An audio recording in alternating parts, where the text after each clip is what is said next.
Gracias, Ignacio. Muchas gracias, Alejandro, por la invitación para formar parte de este curso que tengo entendido, según ustedes me comentaron, que es para profesores de segunda enseñanza de los estudios sociales. Me imagino que pasa lo mismo de siempre. A algunos les tocará también dar cívica. Es lo normal. Para mí es un verdadero gusto estar con ustedes para conversar un poco de un tema geopolítico que son los Estados Unidos, pero desde un punto de vista de los códigos geopolíticos. Y voy a dedicar una parte considerable de lo que hable hoy a esto de códigos geopolíticos. Yo espero hablar por alrededor de unos 50 minutos quizá, esperando que ustedes tengan un montón de dudas, un montón de inquietudes.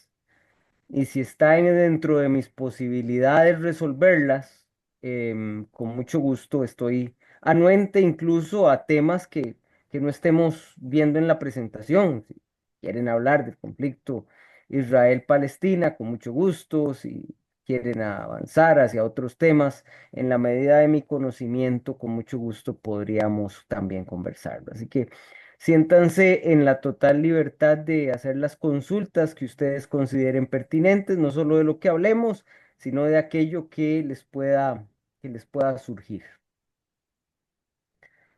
Eh, ¿Qué vamos a hacer hoy? Vamos a distribuir nuestro tiempo en tres elementos. Primero, describir las líneas generales que caracterizan al mundo multipolar que estamos viviendo. Segundo lugar, vamos a establecer las características centrales del código geopolítico planteado por el nuevo gobierno estadounidense y cómo eso afecta a sus líneas de política exterior. Y en tercer lugar, vamos a ver las reacciones de los países latinoamericanos a las visiones y primeras posturas de política exterior estadounidense en la administración Trump número 2. Como ustedes saben, creo que es un tema abordado en el programa de bachillerato, en estudio, de secundaria y también para los que llevan la carrera de estudios sociales. Después de 1989 y 1991, el mundo cambia radicalmente de una estructura que algunos llaman bipolar, era más complejo que eso, pero tomémoslo como bipolar, a un mundo considerablemente unipolar, lo que ha sido denominado por muchos historiadores de esa época el momento unipolar. Eh, un momento unipolar es aquel en que una gran potencia se convierte en un hegemón global con capacidad para transformar ciertos elementos de ese mundo unificado, por decirlo de alguna forma. Y el final de la Guerra Fría al menos dio la apariencia de que estábamos ante un momento unipolar en que la Unión Soviética cae y los Estados Unidos surgen como grandes triunfadores de la guerra y tienen la capacidad de establecer un orden mundial basado en lo que para ellos se denomina la democracia liberal. Como ustedes pueden ver en la pantalla, para 1992, ese momento unipolar llegó muy fuertemente a los especialistas, tanto historiadores como internacionalistas y gente preocupada por estos temas. Y uno de los más connotados politólogos estadounidenses de la época, especializado en relaciones internacionales, Francis Fukuyama, publica un famoso libro de ensayos. A veces la gente piensa que el fin de la historia es un libro completo. No, no, no. El fin de la historia es un conjunto de ensayos cortos de Fukuyama, donde en uno de sus ensayos, analizando qué es lo que está pasando con la humanidad, plantea que al final del siglo XX, el autoritarismo de derecha o de izquierda y el modelo de planificación centralizada han caído y que la democracia liberal, basada en una lógica de libertad individual, elecciones relativamente libres y libre comercio, que es muy importante, va a traer la paz al mundo. Y a eso lo titula el fin de la historia. Fin de la historia porque en la visión de Fukuyama, el mundo a partir de ahí va a ser un mundo menos violento, un mundo mucho más estable. Lo cierto del caso es que ponerle al libro El fin de la historia le costó a Fukuyama, años después, muchas burlas.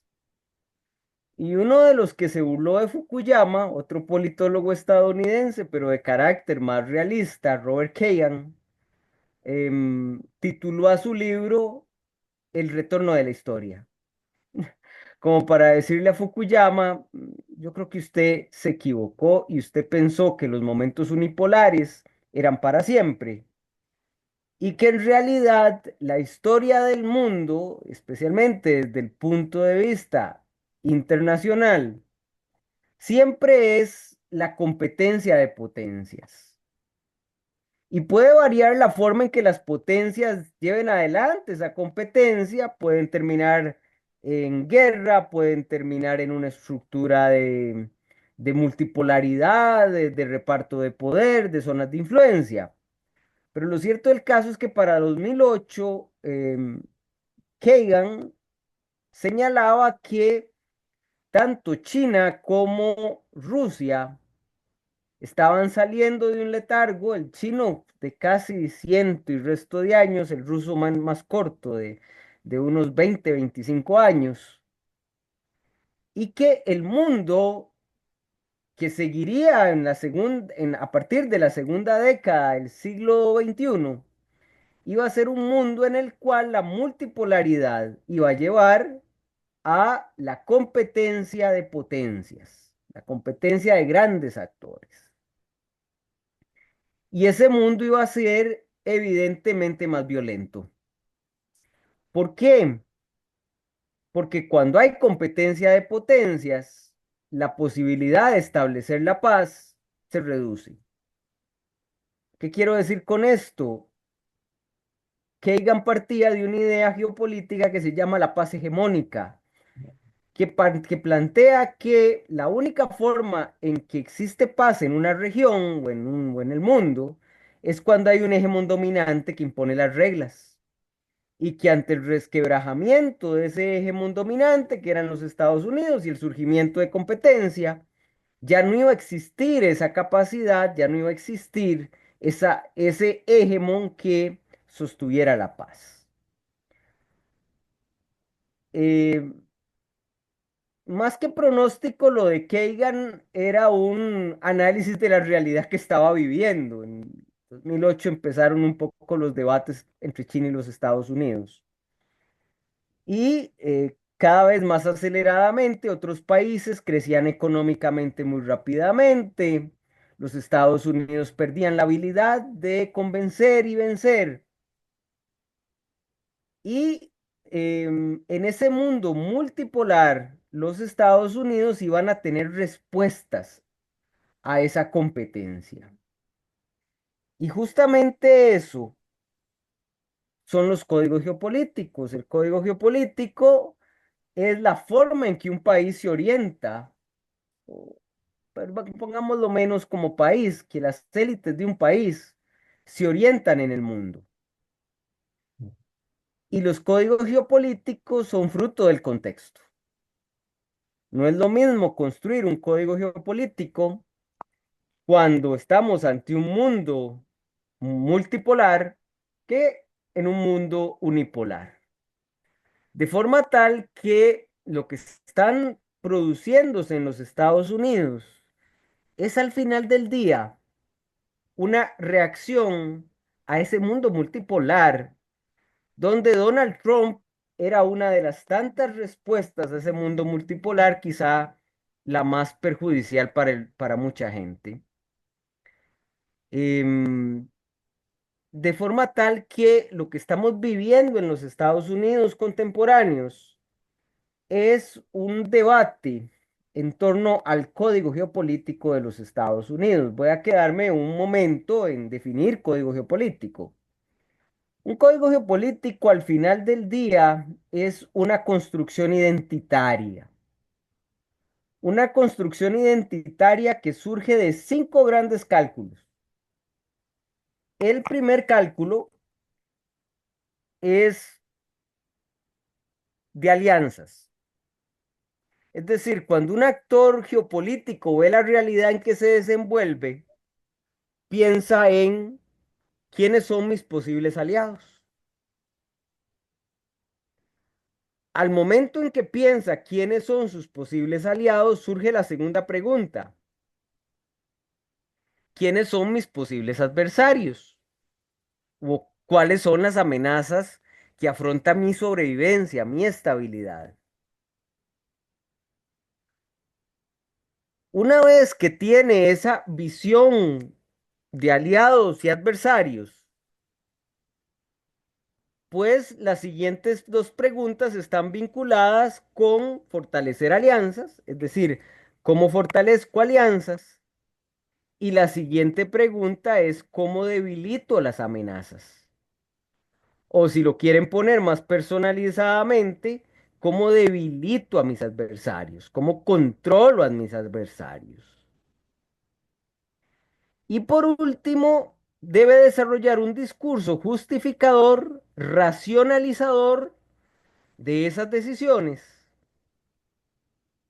para lo cual construye una línea de pensamiento que le permite justificar ante su sociedad y ante la comunidad internacional esa selección de enemigos, esa selección de aliados y la forma en que va a lidiar con los enemigos a partir de las alianzas.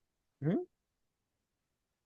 Por ejemplo, un discurso justificador, un discurso racionalizador, es decir, esto es un enfrentamiento entre democracias y autoritarismos, al estilo Biden. O un discurso justificador, es decir, bueno, los Estados Unidos ha sido maltratado por todo el mundo y vamos a retornar a la gloria de los Estados Unidos, Donald Trump. ¿Mm? Pero atrás de ese discurso hay una clara definición de aliados, adversarios, métodos para fortalecer las alianzas y formas de debilitar las amenazas o debilitar a los adversarios. Este concepto de código geopolítico es una poderosa arma de análisis, una poderosísima arma de análisis, a pesar de sonar tan simple, ¿no? Ahora, los códigos geopolíticos tienen dos características. En primer lugar, son dinámicos. Los códigos geopolíticos cambian y por eso hoy hablamos de una crisis del código geopolítico de los Estados Unidos. También los códigos geopolíticos eh, son fruto de cada país. Es decir, todos los países tienden a tener códigos geopolíticos. Lo que pasa es que dependiendo con lo que, del contexto del país, ese código geopolítico será más amplio o será más reducido. ¿Qué quiero decir con esto? No es lo mismo pensar en una potencia global como los Estados Unidos, hacer una islita pequeña en el Caribe. Es decir, el código geopolítico está en razón de la montaña en que se plante el país en relación con el contexto. ¿Mm? O sea, país como Costa Rica tiene código geopolítico, China tiene su código geopolítico, España, todos los actores tienen códigos geopolíticos. Ahora, dentro de los Estados Unidos, en los últimos años, se ha producido una disputa en torno al código geopolítico. Y hemos tenido una evolución un tanto accidentada de esa conformación del código geopolítico. En la administración Trump 1.0 hubo un enorme cambio dentro del código geopolítico. Durante el final de la Guerra Fría, desde la década de los 70, en el código geopolítico de los Estados Unidos, China era un socio. Con Trump 1.0, eso se rompe definitivamente y en el código geopolítico de los Estados Unidos, China es un enemigo natural de los Estados Unidos. El otro cambio de Trump es pensar en Rusia como un socio necesario para contener a China por su relación de vecindad y empezar a ver a Europa como un actor no indispensable para la política exterior de los Estados Unidos. ¿Mm? En esa lógica de Trump,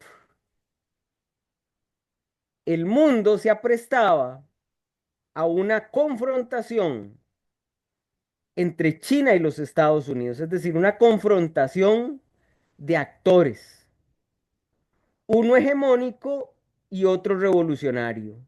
Estados Unidos, el actor hegemónico que quiere mantener el statu quo, China, el actor revolucionario que quiere transformar el statu quo de poder en el mundo. ¿Mm? Al final de la administración Trump y con el inicio de la administración Biden va a proponer un código geopolítico distinto, que conserva la noción de China como enemigo,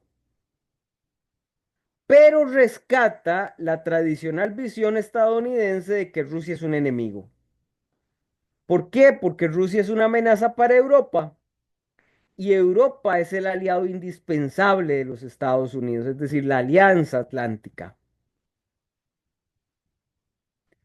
Sin embargo, Biden sí plantea un pivote, es decir, un cambio de importancia del Atlántico al Pacífico, y durante la administración Biden los Estados Unidos realizan una serie interminable casi de, de acciones políticas dirigidas a acercar a China. La conformación de la Quad, de la alianza cuadrilateral entre la India, Australia, Japón y los Estados Unidos es un ejemplo de eso. La, el establecimiento de relaciones de seguridad entre Japón y Corea del Sur es otro ejemplo. El establecimiento de relaciones más cercanas con Filipinas, que hace un cambio radical de pasar de una enorme sociedad con China a estar más cerca de los Estados Unidos. Es decir, durante la administración Biden, esa idea inicial de China enemigo que surge de la administración Trump continuó. Pero Biden, en la lógica de Biden, China debe ser contenido a través de la Alianza Atlántica, no a través de la asociación con Rusia. Y la guerra en Ucrania terminó de orientar esa línea de la administración Biden.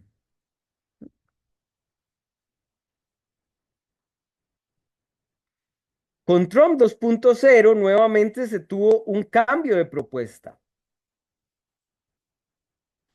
China pasó de enemigo a adversario, y esto quiero explicarlo un poquito más adelante. Rusia sigue siendo necesaria para obstaculizar ese adversario y Europa pasó de imprescindible o no indispensable en el primer Trump a convertirse en una Europa completamente prescindible. De hecho, hoy, si ustedes siguen noticias europeas, la, la digamos, comisaria de Europa, Angela van der Leyen, plantea en su discurso recibiendo el premio Carlomagno, que es un premio de 1 millón de euros por ser europeísta distinguida, que el futuro de Europa es la independencia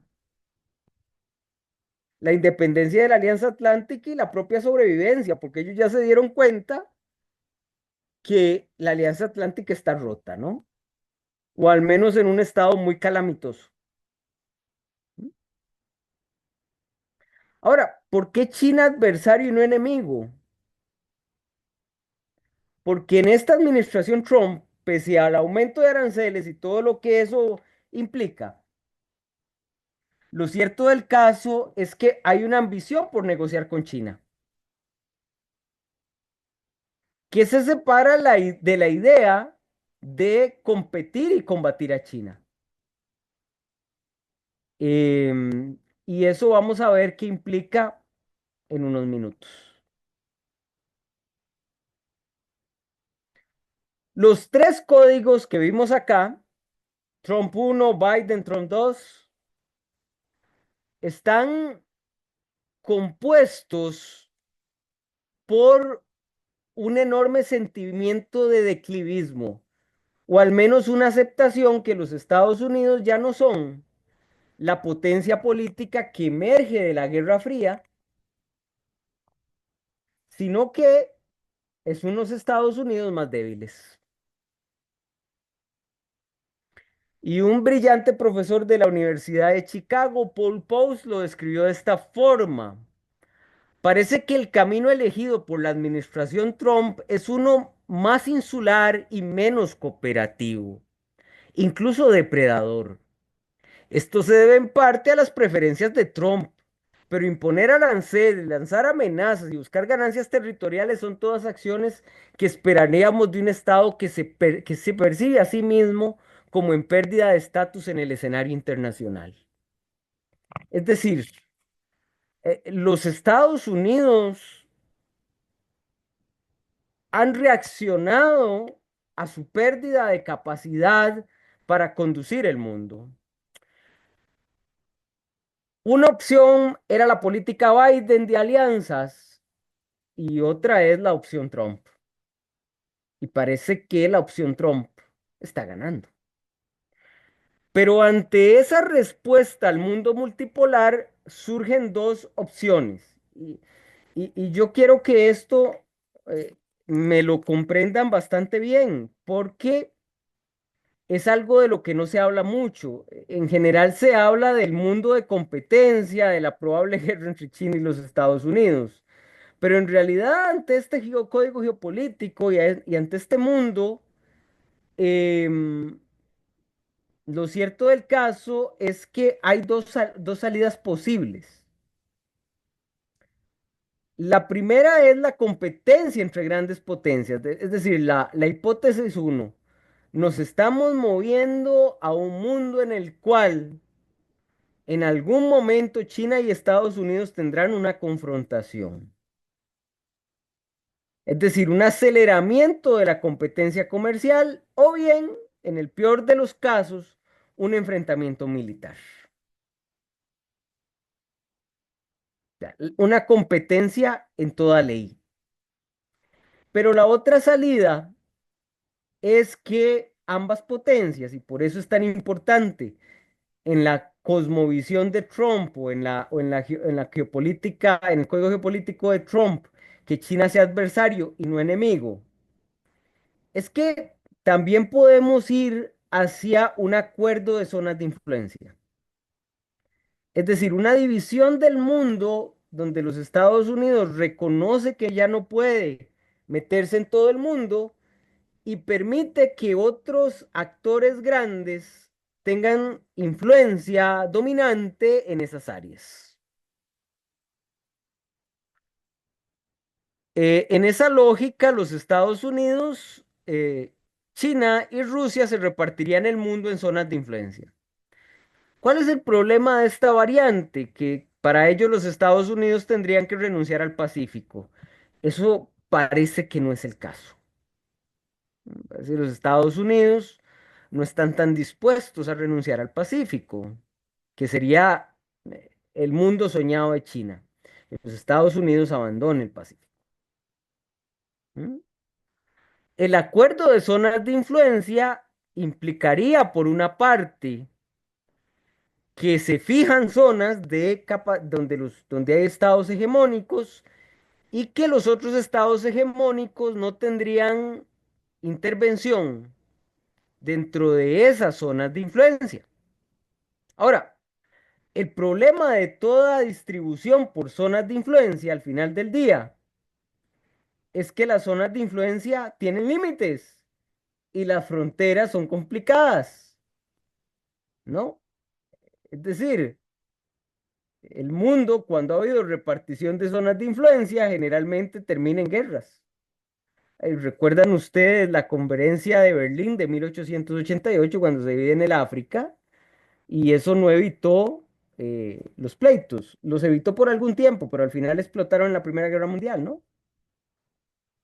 Digamos que eso sería un retraso a un proceso de intervención, de, de lucha entre potencias. ¿M? Pero son dos posibles salidas. Ahora, esa visión geopolítica tiene efectos sobre la política de los Estados Unidos hacia América Latina. Decía Marco Rubio en febrero de este año que los Estados Unidos no podía dejar que China siguiera teniendo tanta influencia en América Latina, que los Estados Unidos no podía seguir ignorando a sus socios de América Latina. Pues claro, porque en cualquiera de las dos salidas, ya sea a la competencia directa entre potencias o bien una estructura de repartición de zonas de influencia, lo cierto del caso es que América Latina jugaría un papel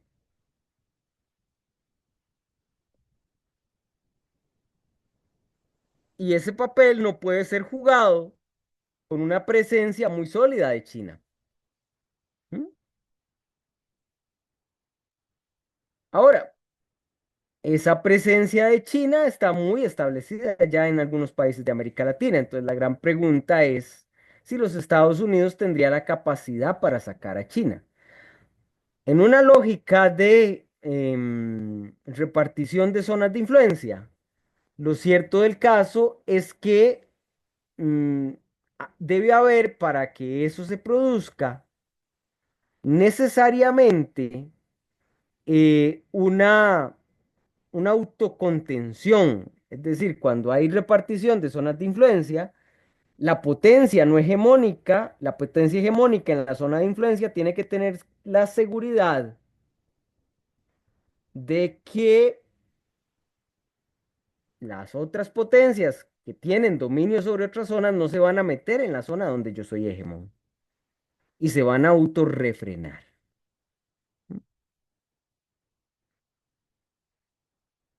Hay diferencia para América Latina entre un conflicto de potencias y una repartición de zona de influencia.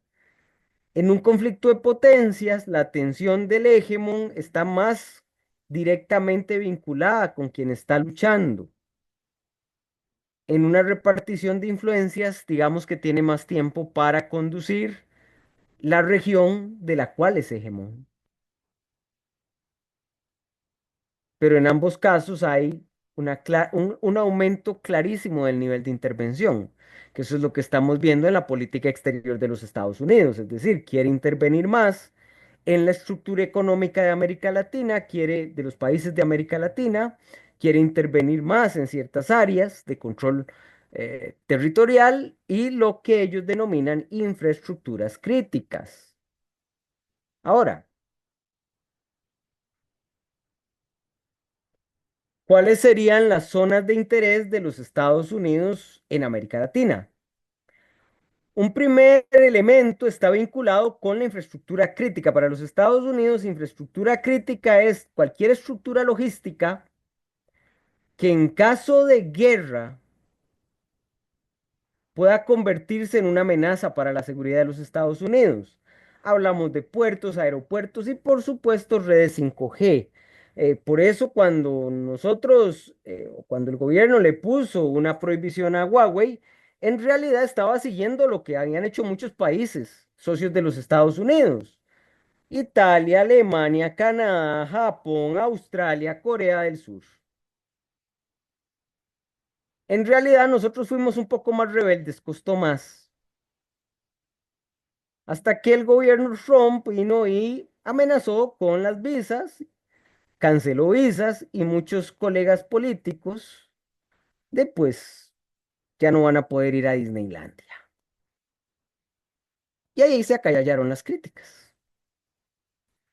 Pero digamos que esa política de 5G de los Estados Unidos, no, digamos, Costa Rica no era algo excepcional, es algo que los Estados Unidos está haciendo en su zona de influencia, con sus aliados. Ujú. Segundo lugar, la explotación de materias primas críticas. Las tierras raras, que son minerales que se encuentran junto con otros, combinados con otros, y que son de difícil explotación, y en la cual China tiene el control del 70% del suministro mundial, y que constituye una desventaja geopolítica enorme para los Estados Unidos. Entonces, ese elemento parece ser clave en este proceso de mayor presencia de los Estados Unidos. No quiere decir esto que los Estados Unidos saque completamente a China. Quiere decir que los Estados Unidos se enfocarán en aquellos intereses, en aquellas infraestructuras que consideren críticas. Lo que pasa es que por el tipo de inversión china en América Latina, prácticamente todo lo que invierte en China es em, pues infraestructura crítica. O sea, China tiende a invertir en grandes proyectos logísticos. Y después hay un interés especialmente en Mesoamérica, ¿verdad? En la zona de Mesoamérica, México, México, Centroamérica, el norte de Colombia, que es la migración, ¿no? Que entra por dos líneas, perdón, tres líneas, que es evitar la migración de los países que más, centroamericanos y mesoamericanos, México, Colombia, incluso andinos en algunos casos, Perú. ¿No? Obligar a evitar la migración. Segundo lugar, muy probablemente convertirse en barrera contra la migración que viene del sur, que es un poco el papel del tapón del Darién en Panamá, que es algo bien inhumano y en realidad con pocas noticias. Y en tercer lugar, colaborar en el proceso de retorno. Y yo creo que en este momento no estamos viendo el peor escenario posible porque digamos que el presupuesto nacional de los Estados Unidos no alcanza para extraditar y expulsar a todas las personas que Trump quisiera y que la gente que rodea a Trump quisiera, pero si pasa el proyecto de ley que lo han titulado la Big Beautiful Bill, muy probablemente los recursos para este tipo de operaciones aumenten y creo que va a haber un aumento sistemático de gente que se va a ir de los Estados Unidos. Y si viene hacia el sur, pues nosotros siempre tenemos algún atractivo para esa migración inversa. De forma tal que el país tiene que estar preparado para eso. Y créanme que yo soy una persona que soy muy promigrante. Lo que pasa es que el manejo de grandes flujos migratorios para un país eh, en una situación económica precaria como es la costarricense, se complica mucho. Ahora, los países pequeños o las potencias más débiles siempre van a reaccionar ante las potencias más fuertes, ¿no? Y tienen diferentes formas de reacción. Y aquí los aburriré por unos momentos con un poco de teoría de las RI. En RI estudiamos algo que se llama el alineamiento estratégico, una cosa que suena muy bonita y muy sofisticada, pero es simplemente estudiar cómo los actores reaccionan ante el comportamiento de actores más fuertes. ¿Ok? Entonces, en la teoría del alineamiento estratégico, hay, digamos, tres grandes espacios. ¿Mm? tres grandes formas de actuar, dos extremas y una intermedia. En los extremos tenemos el balanceo o balancing y el bandwagoning o seguimiento. ¿Mm? El balancing implica que ante acciones de un actor hegemónico o poderoso, el actor más débil se va a resistir. Es decir, no se va a aliar al actor más poderoso. Por otra parte, el bandwagoning es la posición completamente opuesta, que consiste que ante acciones de presión del actor poderoso, el actor débil lo que va a hacer es aceptar la imposición del actor poderoso. Y aquí me perdonarán mi insufrible realismo, pero es que muchas veces esa es una opción abierta, ¿no? Dependiendo de las circunstancias, esa es una opción abierta. Y en el medio hay algo que en inglés se denomina hedging y que en español quizá la mejor traducción que podríamos encontrarle es ambigüedad, jugar a la ambigüedad. ¿Qué es jugar a la ambigüedad? Ni aliarse ni oponerse, sino que consiste en realizar acciones que podrían demostrarle al actor poderoso que no somos su enemigo, que estamos con él, pero al mismo tiempo realizar acciones para que vea que no hacemos todo lo que él quiere. Esa ambigüedad estratégica es como jugar gris, o sea, como jugar grises. Lo que pasa es que hay ambigüedad que se acerca más al bandwagoning y hay ambigüedad que se acerca más al balancing. Y recuerden que en la teoría uno intenta hacer una categorización, pero que la realidad inmediatamente le dice que esas líneas que usted puso ahí tan claritas en un cuadro no lo son en la realidad. ¿Mm? Ahora,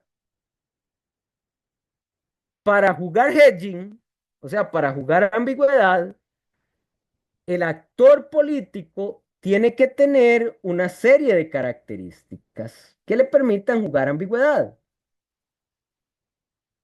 Entre más, por ejemplo, variables que intervienen, ubicación geográfica, entre más lejos usted esté de un actor poderoso, más libertad tiene. Bueno, si usted es México, recuerden la famosa frase de Cantinflas. Pobre México, tan cerca tan lejos de Dios y tan cerca de los Estados Unidos. Y sí, si usted es Centroamérica, lo mismo, ¿no? O sea, se reducen las posibilidades. Si usted es Uruguay y es un actor pequeñito, muy lejano de los Estados Unidos, te juega distinto, ¿no? Te juega distinto. Capacidades materiales. Ey, si yo soy Brasil, yo soy Brasil, soy un continente en mí mismo. Si yo soy Honduras, esa es otra historia. Pues el hedging está vinculado con las posibilidades reales, las capacidades materiales que tiene un actor de alejarse de un actor poderoso. Esta, estos conceptos son realmente interesantes. ¿Por qué? Porque permiten estudiar con mejor atención un poco cómo actúan los estados, ¿no? Cómo intentan actuar. Ahora, estas estrategias varían por coyunturas. En algún momento usted puede hacer claramente balancing eh, y en algunos momentos usted puede hacer claramente bandwagoning. O en algún momento puede jugar un hedging económicamente pragmático y tener negocios con China, pero tener un acuerdo militar con los Estados Unidos. Ahora, por naturaleza, a las grandes potencias no les gusta el hedging. O sea, la gran potencia va a buscar el bandwagoning, no el hedging. Ujú. Ok, en esa lógica, yo hice un pequeño ejercicio para ver cómo han jugado algunas de los países latinoamericanos. Por ejemplo, México ha jugado una política de hedging, pero tendiente al bandwagoning. Es decir, por favor no me ponga aranceles, yo le pongo policía en frontera, pero respéteme el Tratado de Libre Comercio. ¿Mm? Hedging tirando al bandwagoning. Otros países pequeños como Guatemala juegan bandwagoning.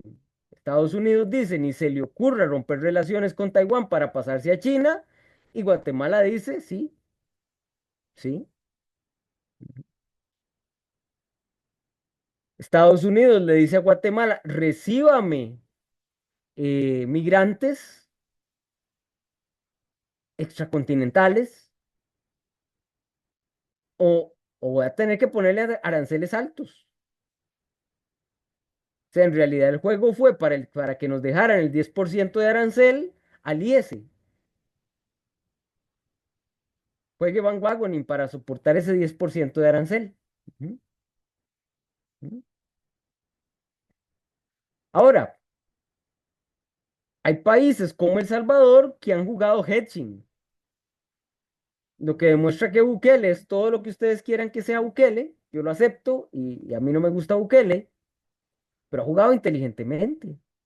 Bukele sigue manteniendo negocios con China, pero le dijo a los Estados Unidos, yo les puedo guardar aquí al montón de gente que ustedes no quieren allá. Tengo una gran prisión.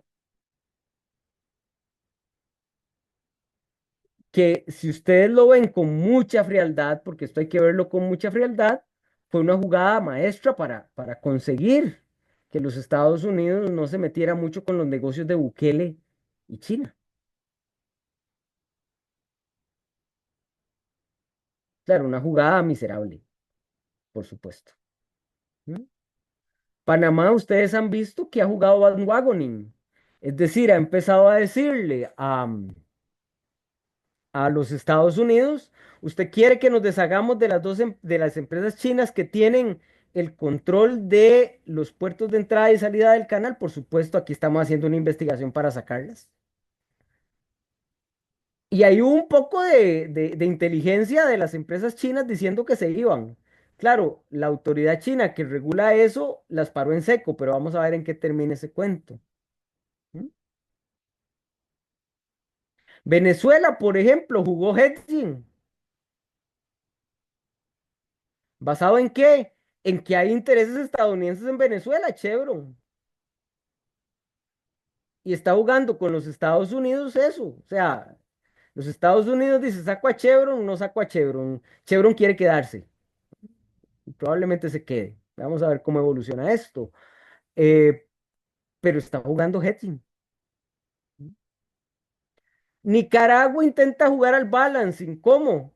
Abriendo todo lo que pueda para que China esté, pero China no se va a pelear por los Estados Unidos por Nicaragua. Entonces Nicaragua va a tener que ceder algo. Entonces jugará un hedging. ¿Mm?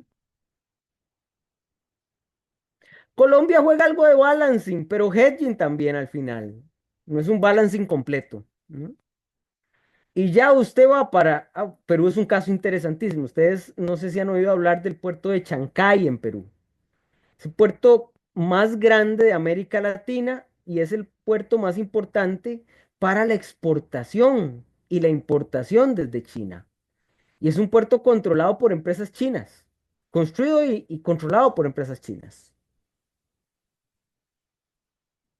Entonces, eh, el gobierno de Perú está intentando que no se le haga un problema con los Estados Unidos por ese puerto. Pero los Estados Unidos han empezado a presionar. Entonces están jugando un poquito de hedging, están jugando un poquito de hedging bandwagoning, intentando mantener el puerto, pero dándole a los Estados Unidos otras seguridades. Va a ser un interesante pleito. Síganlo si pueden. Y, y ya hacia el cono sur, cuando usted está muy largo, juega hedging. Y vean que el hedging no depende de la simpatía ideológica. O sea, un tipo como Milei está jugando hedging. ¿Por qué? Porque ya para esos países, China es el principal socio comercial y usted no puede darse el lujo de votarlo de un día para otro, como nosotros hicimos con Huawei. ¿Ok? ¿Por qué? Porque Huawei no representa un elemento central de la economía nacional. La venta de la cosecha de soya a China, sí lo es para Argentina. ¿Mm? Entonces, eh, es interesante cómo se juega este juego. O sea, yo siempre le digo a la gente, olvídese de esa lógica maniquea que el grande llega e impone y el chiquitico llega y dice que sí, ¿no? Eso no pasa siempre. Hay movimientos. Ya para ir cerrando, ir pensando en que estoy viendo que hay comentarios ya en el chat y me imagino que alguna pregunta. Yo le diría que ante esa situación, Costa Rica tiene que prepararse porque vean que el código geopolítico estadounidense cambia, se modifica, pero hay elementos ya muy claros. Ujú. Y ese código geopolítico me parece que se mantendrá por bastantes años, por bastantes eh, décadas, tal vez décadas, sí. Y Costa Rica tiene que prepararse para un mundo menos pacífico, para un mundo o de competencia abierta de grandes potencias, o para un mundo donde hay zonas de influencia. Entonces Costa Rica tiene que prepararse más o menos para eso, ¿no? Eh, Eso implica un enorme esfuerzo en el plano diplomático porque no hay otra cosa a la cual recurrir, y una enorme comprensión del mundo y entender que el país no es excepcional y que está sujeto, por supuesto, a las grandes estructuras internacionales y que lo que le pase responde a grandes estructuras internacionales. Cosa que a veces se nos olvida y yo por favor les digo encarecidamente, profesores de estudios sociales, enséñenle a sus estudiantes de secundaria a entender que esto no es una isla, ¿no? Y que aquí para entender lo que somos tenemos que entender lo que está afuera, pues si no estamos fuera del negocio. Y yo con eso termino mi exposición o presentación o como ustedes quieren llamarla y estoy completamente abierto a responder las preguntas que ustedes consideren necesarias, pertinentes, que yo pueda con mucho gusto responder. Y quizá Alejandro y Ignacio y Alejandra nos van diciendo cómo trabajamos esta sección. Denme nada menos un segundo para prender la luz que ya se nos hizo noche.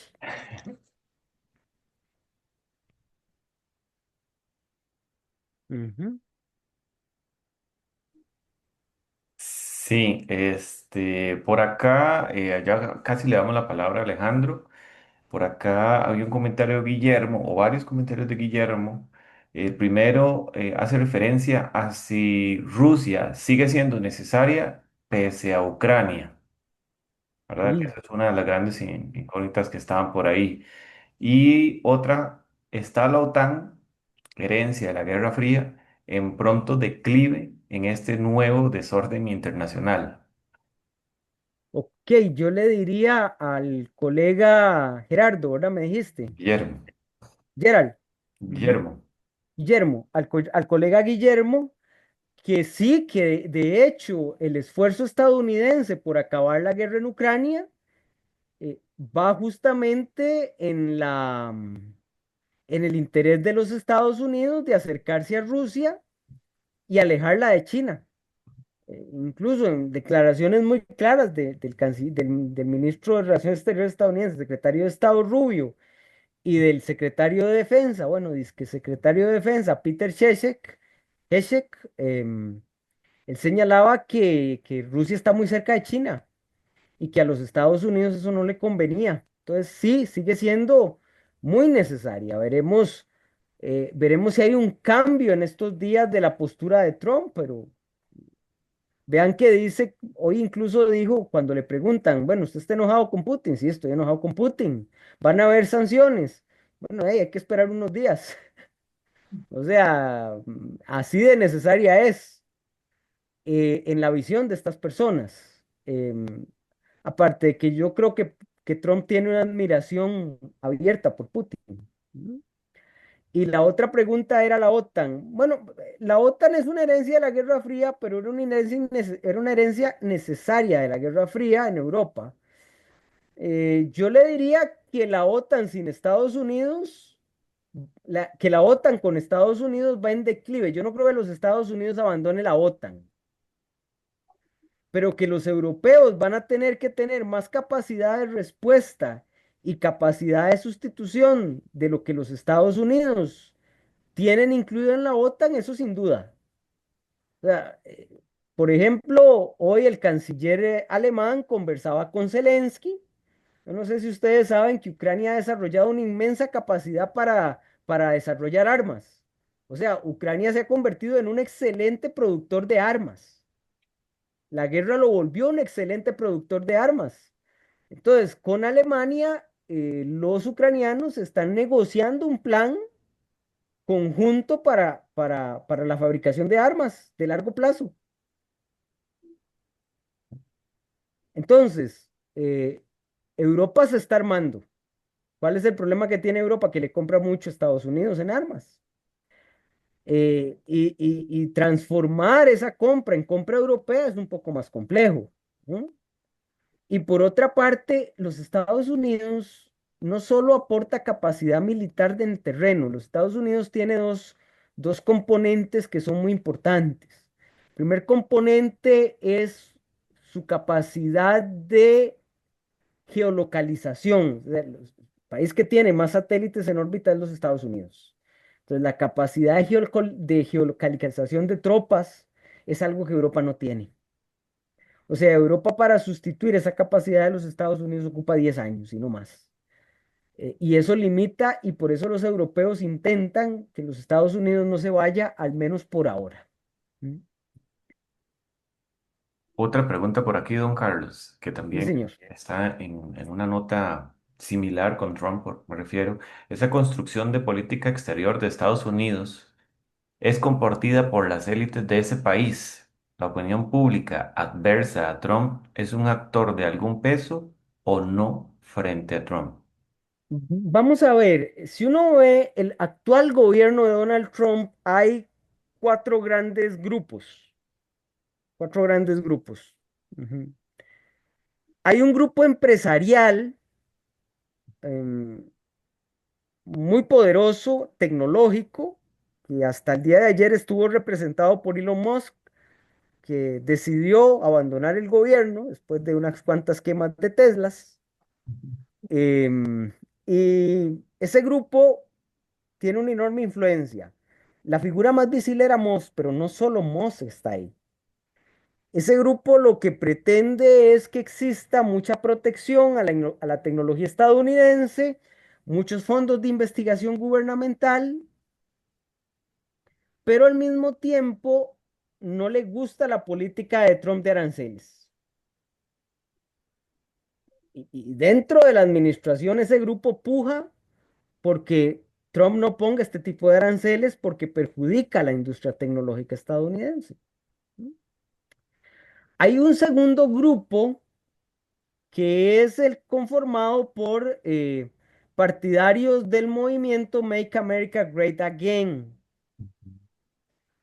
Por ejemplo, la jefe de despacho de Trump, Susan Wilkes, el jefe de despacho adjunto, el jefe de gabinete adjunto, Stephen Miller, que son profundamente aislacionistas. Y yo creo que la visión de ellos es la zona de influencia, ujú, esa construcción de zonas de influencia. Son también muy racistas. ¿Mm? Hay un tercer grupo que son los republicanos tradicionales, que esos son completamente anti-China y que tienden más bien a una visión de competencia directa con China porque hay que ganarle. Son muchísimo más intervencionistas, por supuesto, son mesiánicos incluso en esa visión. Hay un cuarto grupo que es, digamos, el grupo de psicofantes del presidente que no tienen ninguna visión particular más que favorecerse del gobierno y decirle a Trump que sí a todo, ¿no? Y en medio de esos cuatro grupos está Trump. Y entonces la política tiende a eso. Ujú. ¿Qué peso tienen otros actores que están fuera de la administración? Bueno, pues relativamente poco en este momento. ¿Mm? Por eso le digo que el código geopolítico está en construcción y las salidas son variadas. Y por eso es que usted ve, ponemos aranceles y echamos para atrás con los aranceles. Hablamos de convertir a Canadá en el estado 51 y ya después no.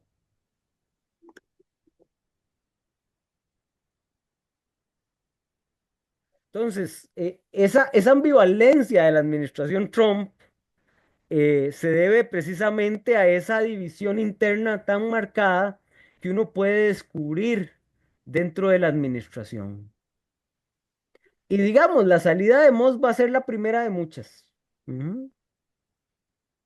Y habrá momentos donde tienen más capacidad de manejo los republicanos tradicionales, por ejemplo, el secretario del Tesoro, Scott Bessent, y en otros habrá otros actores que se destaquen, ¿no? Y eso va a ser la administración durante 4 años.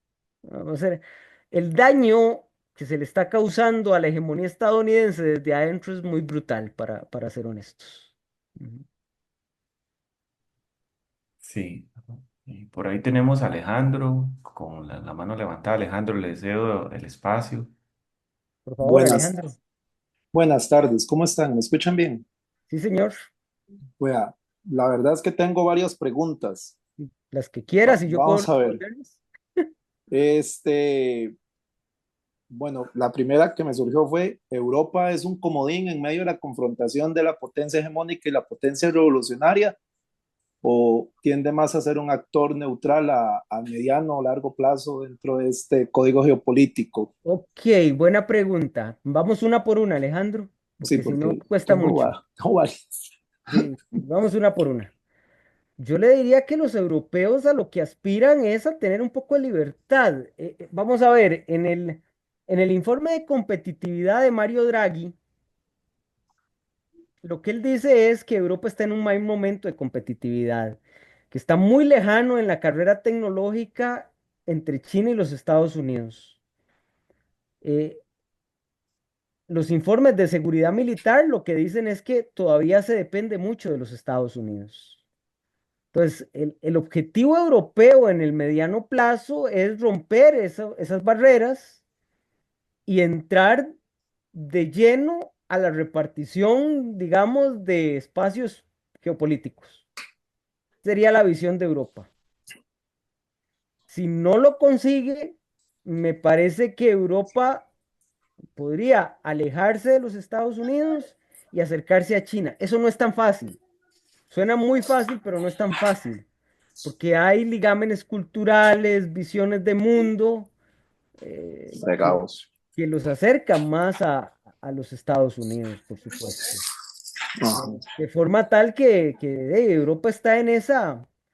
Macron hablaba de la hora de Europa. La hora de Europa es constituirse, pero es que es muy difícil. Ve, Europa Europa hasta el final de la Segunda Guerra Mundial era un poco de hermanos que se peleaban entre sí. Tuvo que llegar un hermano mayor con faja y ordenarlos.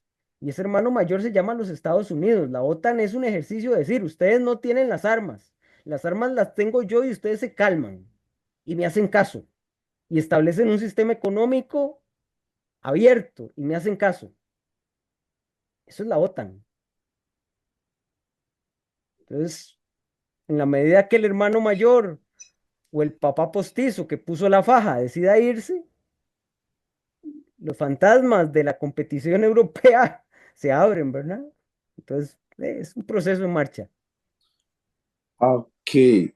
Eh, bueno, esta me parece interesante porque dice, la política exterior a largo plazo debilita la influencia de Estados Unidos en el mundo y fortalece a sus competidores directos como China, Rusia, y también, bueno, y creo que va asociada, las reacciones de Estados Unidos en este nuevo código geopolítico es una respuesta a la nueva ruta de la seda o el One Belt que quiere imponer China en el mundo. No, estas concepciones geopolíticas son más bien una respuesta al mundo multipolar. Y el One Belt Road es al final del día una demostración de poder de China. ¿Mm? Pues es una respuesta. Ahora, la pregunta si la administración Trump debilita los intereses de los Estados Unidos, yo creo que claramente que sí, ¿no?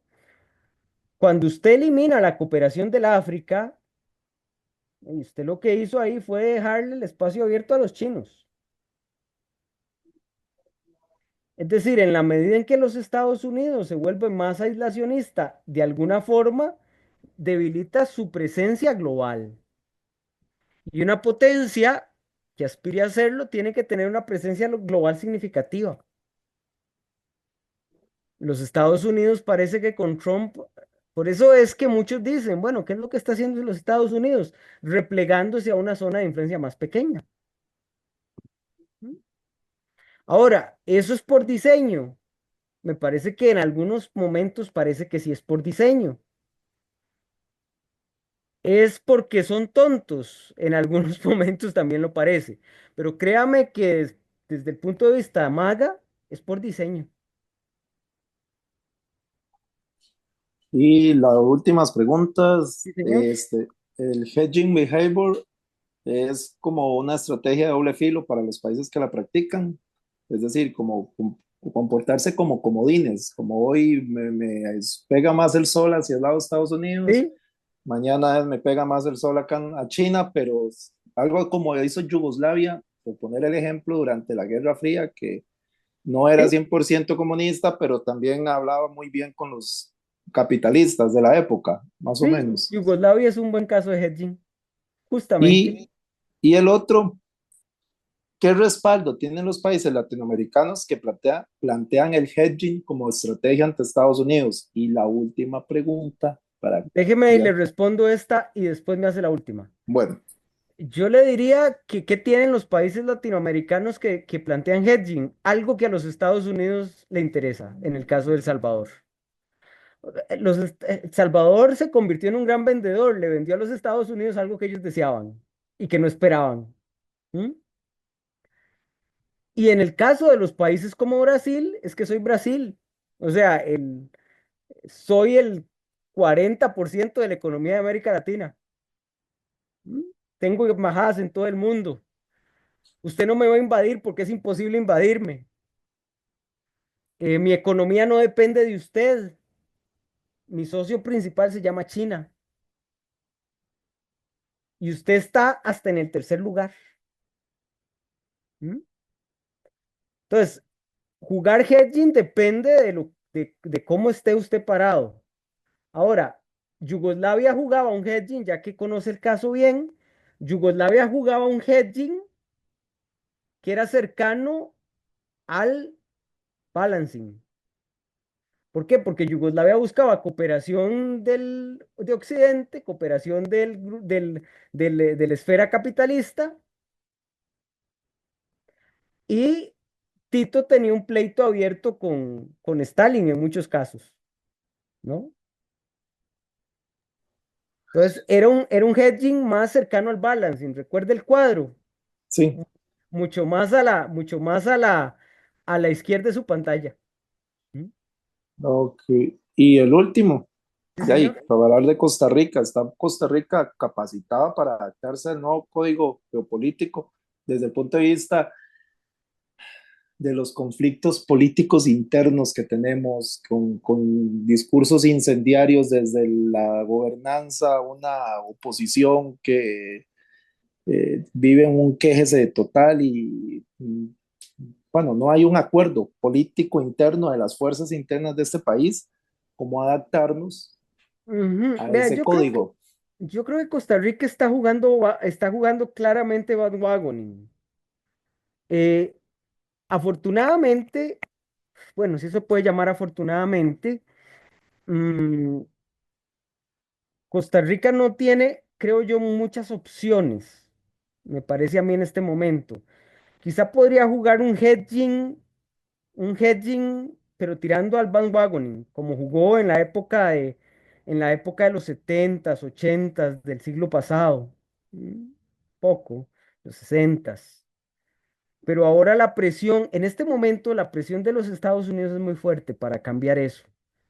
Ahora, que pongamos eso en la palestra, la necesidad de discutir de temas de política exterior en la campaña y que se discuta medianamente con racionalidad el tema, eso sí lo veo muchísimo más difícil, Alejandro, muchísimo más difícil. Yo creo que estamos viviendo una crisis muy pesada, muy fuerte, y el esquema internacional también la complica, también la complica. Ah. O sea, Ahora, Costa Rica vivió en un mundo o generó su política exterior en un mundo atlántico. Y los códigos geopolíticos externos que forjaron el código geopolítico interno de Costa Rica están cambiando. Y todavía no sabemos cómo se va a adaptar y modificar. Ujú. Entonces, es interesante, ¿no? corremos el riesgo de que nos explote en la cara ese proceso. Podría que no nos explote en la cara, simplemente que jugamos un bandwagoning ignorante sin ninguna ventaja, me parece. Algo así como lo que nos pasó después de los conflictos de los ochentas en Centroamérica, que en algún momento fuimos el trapito de dominguear de los Estados Unidos y después, cuando se acabó el conflicto, ya solo éramos Sí, uno más del montón. jugar un bandwagoning inteligente significa que yo cedo mucho, pero gano mucho. Sí, o sea, Y para ganar mucho hay que saber a lo que uno está jugando. y sabemos a qué jugamos. O solo vamos, Cuando usted, vea, cuando yo leo los programas de campaña, yo me doy cuenta que esta gente vive en un mundo, o solo nos vamos balanceando al viento, como yo nos creo lleve que sí, la yo veleta creo que sí, como una porque veleta que la dirige el vea, viento ahí. vea, cuando yo leo planes que dicen que Costa Rica tiene que comportarse con independencia, tal y tal y tal, eso queda bonito para el discurso. Ujú. Pero es que uno tiene que ser inteligente, es decir, no siempre usted puede jugar lo que quiere, sino tiene que jugar con lo que tiene. Y yo creo que no sabemos qué tenemos al final del día para jugar. Ujú. Manejar estrategias políticas que no nos generen costo político. Toda estrategia genera costo político. O sea, La sí. pregunta es qué ganancias nos generan. Ya, bueno. ¿Ok? Muchas gracias. Esas eran todas. Ah, bueno, y una, que si estábamos a las puertas de una neoguerra fría, entonces, No, pues, esto es otra no, cosa. es Esto es otra cosa. otro proceso. Esto Ah, es ok. otro mundo. Esto es otro Ah, mundo. ok. Bueno, gracias por evacuarme todas las dudas. Espero Con gusto, Alejandro. Ha hayan sido un sido bien placer. planteadas. Ujú. Pasemos de Alejandro a Alejandra y después Godo. Buenas noches a todos y todas y muchísimas gracias a Carlos por compartir este espacio. Sé que es una persona muy ocupada y de verdad que desde el proyecto de educación, de formación del profesorado, te agradecemos los múltiples espacios porque nos ha colaborado muchísimo en este Creo que proyecto. este es el tercer año, Alejandra, o el cuarto. Yo creo que ya son como 4 o más porque en algún momento inclusive usted nos ayudó presencialmente antes de la Sí, es pandemia. cierto, antes de la pandemia, sí es cierto. Muchísimas gracias. Siguiendo un poco con este tema, bueno, del código geopolítico y también la posición de América Latina, hace poco estaba escuchando, creo que sucedió hace ya unos meses en la reunión esta de la CELAC, donde Ujú, Nicaragua hace una propuesta de cómo enfrentar la imposición de estas medidas coercitivas unilaterales por parte de Estados Unidos. Y se genera una división porque ni Uruguay ni Argentina quisieron votar a ujú, favor y creo que la CELAC, según lo dijeron ahí, las decisiones tienen que ser unánimes. Entonces, ujú. bueno, la presidenta de Honduras en ese momento como que lo avaló, pero ellos dijeron, usted está en una Sí, sí. Ujú, ilegalidad porque las votaciones tienen que ser unánimes. ujú. ¿Cuál es su criterio o cómo analiza usted esta división que también se está dando dentro de América Latina respecto a, a qué posición tomar frente a las medidas de Trump? Si ceder o no ceder o como Nicaragua y algunos países con una posición más autoritaria, querer imponerse, cosa que personalmente veo difícil, ¿verdad? Por la gran dependencia que tienen todos los países latinoamericanos, pero no sé cuál es su posición frente. No, Alejandra, por eso precisamente presentaba esa tabla un poco demostrando que los países latinoamericanos no juegan lo mismo. O sea, que dependiendo de cada país se juega distinto. Ujú, Entonces, los países que puedan jugar hedging van a jugar hedging. Algunos nos tocará jugar un bandwagon inteligente. Lo que no creo factible por la estructura de los países de este lado del mundo son esas grandes asociaciones para compensar o para debatir a los Estados Unidos. Esa no ha sido la lógica, ¿no? O sea, yo no me imagino un proceso de integración para enfrentar a los Estados Unidos. Lo que Me propone imagino, Nicaragua es algo así, como hacerle frente, digamos. sí, de manera conjunta, eso no tiene sentido para muchos países. Ahora, Nicaragua tampoco es que le pueda hacer frente sola. Nicaragua está confiando mucho en China, pero terminará haciendo hedging. Si quiero aprovechar su pregunta para decir algo que me parece importante. Costa Rica tiene que estar muy preocupado por cómo los Estados Unidos manejen Nicaragua. Ujú, ¿Por qué? Porque si los Estados Unidos aumentan la presión contra Nicaragua y Nicaragua se vuelve un desastre político, y las consecuencias se sienten de este lado.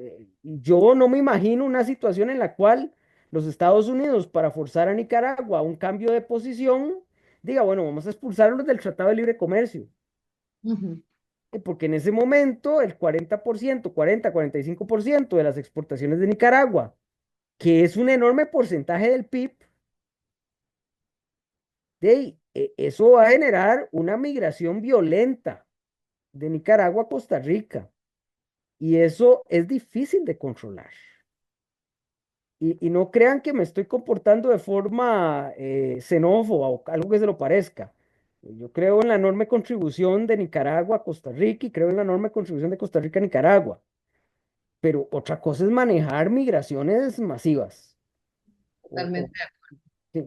Ahora, nosotros tenemos que entender que lo que le haga los Estados Unidos a Nicaragua le afecta a Costa Rica directamente porque tenemos una interdependencia económica y política muy clara con Nicaragua, cosa que a veces nos gusta negar de forma torpe. Entonces, tenemos que estar preocupados también por lo que pasa en Nicaragua, entre Nicaragua y los Estados Unidos. Ujú. Muchas gracias, Carlos. Un gusto, Alejandra. Por ahí seguimos con Godo. Buenas, ¿cómo les va? Bueno. Nombre es Godofredo. Primero que todo, don Carlos, muchas cosas de las que usted mencionó tienen demasiado cierto con la realidad geopolítica que tiene actualmente Costa Rica con Estados Unidos y me gustaría rescatar algo importantísimo, que usted tocó el caso de Perú sobre los puertos, que es uno de Ujú, los puertos principales, pero en México se están reforzando los puertos tanto de Veracruz como el de Manzanillo.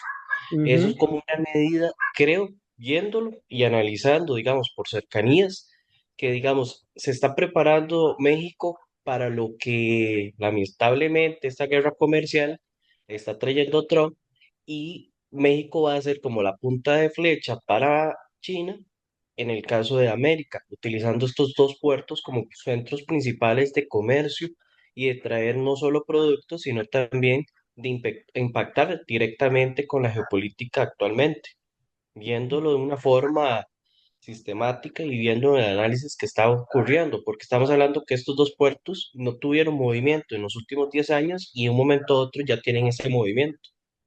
Vea, Godofredo, yo creo que esos puertos van a empezar a operar, pero que los Estados Unidos evitarán que lo tomen compañías chinas o que los administren compañías chinas.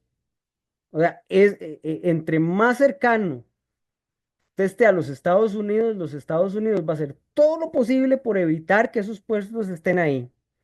Y parte, creo, de la negociación, si usted ha visto la negociación entre México y los Estados Unidos, y que los Estados Unidos ha tratado relativamente bien a México, Exacto.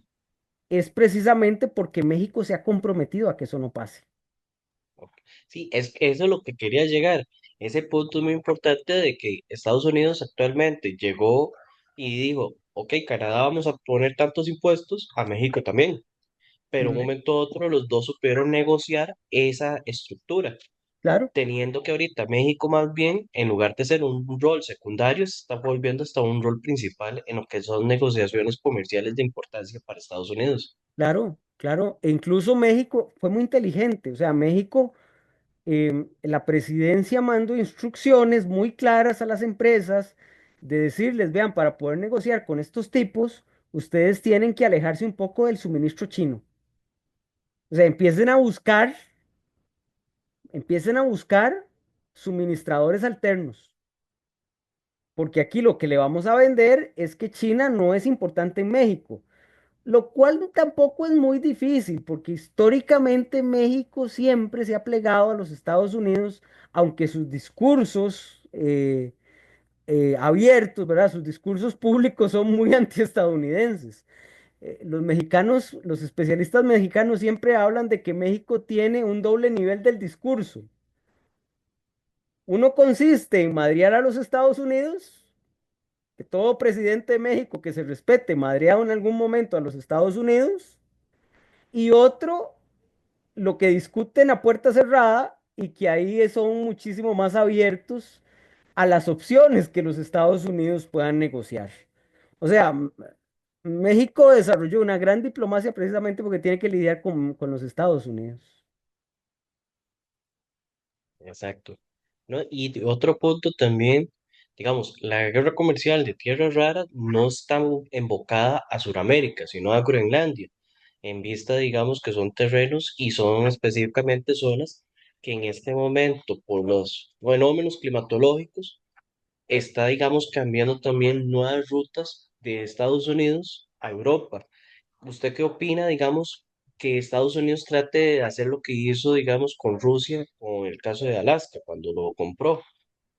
Ok, primero no descarte a Sudamérica como suministrador de tierras raras de los Estados Unidos. Hay una presión inmensa a países sudamericanos como Bolivia, Argentina, con la Argentina de Milei y al propio Chile para que abran un poco más el mercado y sean un poco más restrictivos de las empresas chinas que están ahí. O sea, no descarte ese pleito va. No sé cómo terminará, pero creo que va a haber un esfuerzo ahí. Con Alaska la compra es, creo que imposible, eh, pero los mismos daneses le dijeron a los Estados Unidos, señores, usted tiene con Dinamarca un tratado de protección de Groenlandia y durante la Guerra Fría usted tuvo bases militares en Groenlandia. A nosotros los daneses, ni la población de Groenlandia, ni las élites groenlandesas se oponen a que los Estados Unidos vuelva a poner bases militares aquí en Groenlandia. O sea, no creo que la compren. Lo que creo es que el acuerdo un poco es, "Hey, volvamos a poner bases militares aquí en Groenlandia. A los Estados Unidos no le conviene comprar Groenlandia por una razón. Tendría que abarcar todo lo que Dinamarca hace por Groenlandia. Groenlandia no sobreviviría sin Dinamarca. Entonces, ¿para qué usted va a tener un costo fijo si puede tener las mismas ventajas sin pagar ese costo fijo? Es muy probable también que lleguen a un acuerdo de explotación de minerales. Lo que pasa es que ahí creo que chocarán con los propios groenlandeses. Los groenlandeses tienen un pleito interno muy interesante. Yo no sé si ustedes han visto una serie buenísima en Netflix, que es una serie danesa de política. Ay, no me acuerdo el nombre. Eh, Ignacio, usted que está ahí con el internet, búsquese, por favor, si me hace el gran favor, una serie en Netflix, una serie sobre política danesa. Bueno, mientras Ignacio la busca, yo la recomiendo y pónganla a verle a sus alumnos para que le agarren el gusto a la política, porque es realmente bonita la serie. Eh, los groenlandeses, y ahí queda muy bien establecido en la serie, están divididos. Algunos quieren riqueza económica y para eso hay que explotar Groenlandia. Otros, por el contrario, ven a Groenlandia como algo para la conservación del medio ambiente ártico y no están tan dispuestos a esa explotación. Entonces ahí hay un debate interno y un debate internacional y eso es interesante. Es interesante. Carlos, será una que se llama Borgen. No, Borgen, correcto. Borgen es el palacio parlamentario de Dinamarca. Por eso se llama ahí Borgen. en el chat del Zoom voy a poner ahí la referencia. Súper recomendada. Buenísima serie política. Buenos diálogos, buenas actuaciones. Excelente. Ujú. Entonces, es bastante complejo este asunto de Groenlandia. Ahora, no deje de lado que Trump le habla a su público. O sea, cuando Trump dice quiero Groenlandia, su público le aplaude y le gusta esa idea del líder viril, macho, masculino que conquista territorio y se lleva a las mujeres. Poco es lo que vende un poco Trump también. Ah, y se lleva a los niños como esclavos también. No Sí. sé si tenemos alguna otra pregunta o... Por lo menos en el chat no tenemos más preguntas, no tenemos manos levantadas. Si Bueno, hay creo alguna que estamos más, en... que aproveche, si no, yo, Hay que, dudas o preguntas, Ignacio, podemos ir cerrando. sí, Ujú. yo quería agradecerle a don Carlos, ¿verdad? Su apertura. eh, y queda también abierto este gran tema, ¿verdad? De la guerra o la disputa que hay con Gaza, Israel-Gaza. Ujú. eh, Porque podría estar también relacionado o ser uno de los puntos de lanza que se habían comentado, ¿verdad? Y que podríamos discutirlo en otras ocasiones y usted está también Con en- mucho gusto, con mucho gusto. Podemos ver un espacio en el segundo semestre para discutir el tema. Ujú. sí. Perdón, ¿puedo hacer una pregunta? Sí, claro. ¿Cómo vislumbra el conflicto Ucrania y Rusia en este contexto? Pucha, Digamos, escenarios complicados, Alejandro. Primer escenario, que los Estados Unidos decida salirse completamente del conflicto y que eso implique no ayuda a Ucrania.